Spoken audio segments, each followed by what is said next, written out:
yo'qchilikdan ham to'ydim. Mazza boylarga mazza ekan. Biz ham bir odamlarga o'xshab toqboqqa aylangani ham boraylik demaymiz. Sharoit o'tin yoqib qishda o'tkazyapmiz. Juda qiyin bo'ldi-da. Abdurahim, nima deysan, fohishalar bormi ekan hozir ham? Bilmadim. Bo'lsa kerak. Hech ishim tushmagan ekan. O'g'rilar-chi, o'g'rilar. Tinchlikmi? Nimaga so'rayapsiz? Ama o'g'rilar kamayib ketdi.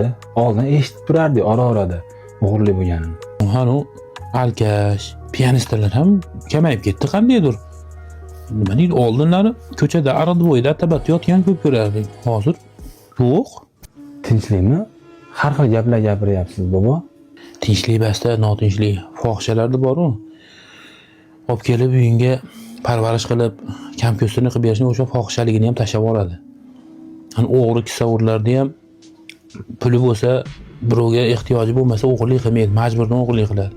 Hani pianistlarda ham yuragi siqilmasa, hamma yo'q bekami ko'z bo'lsa, ular ham ha deb yotib olib ichavermaydi. Bu fohisha, o'g'ri, kisavur, alkashlarda bor-ku. Odam qilsang bo'ladi nasihat qilib, lekin o noshukur odamni umuman odam qilib bo'lmaydi. Lekin noshukur, nonko'r odamda bor-ku, odam qilib bo'lmaydi. Shunaqa odamni sezib bo'lsang, sekin uzoqlashaveradigan. Tushundingmi? Shukr qilsang ko'payishini bilaman-ku, lekin nolisang hech ko'payganini eshitmaganman. Men noliganing bilan bitta guy cho'pi ham qo'shilib qolmaydi rizqingga. Tushundingmi? Lekin shukr qilsang qo'shiladi.